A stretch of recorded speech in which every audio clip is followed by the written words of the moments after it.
Finally দ্বিতীয়বারের মতো মা হতে যাচ্ছি। তো সবাই কিন্তু বলতেছেন আপু কি হয়েছে এত।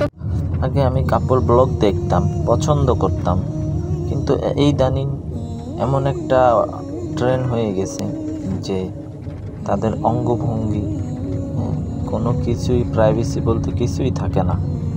মানুষের একটা পার্সোনাল জিনিস থাকে, অঙ্গভঙ্গি, যেটা পার্সোনাল সাবজেক্টের ভিতরেই পড়ে, কিন্তু তারা এখন জিনিসটা এমনভাবে উপস্থাপন করে তাকে পার্সোনাল বলতে কিছুই থাকে না।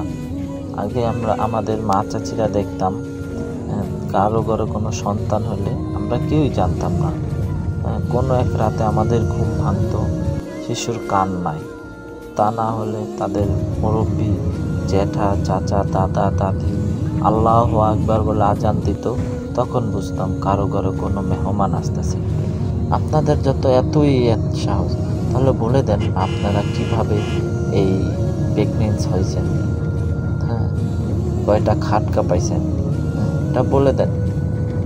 কিন্তু এখনও অনেক সমাজে অনেক বাবা মা আছে যাদের বাচ্চা হয় না, যারা অনেক অসুবিধা বা অনেক কষ্টের ভিতরে আছে, তাদেরকে আপনারা বলে দেন।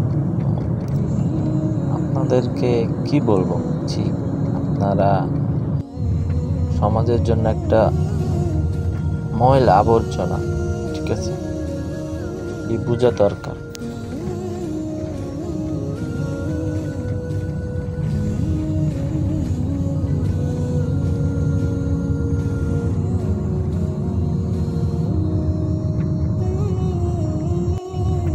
আমি গর্বিত, কারণ আমি মুসলিম।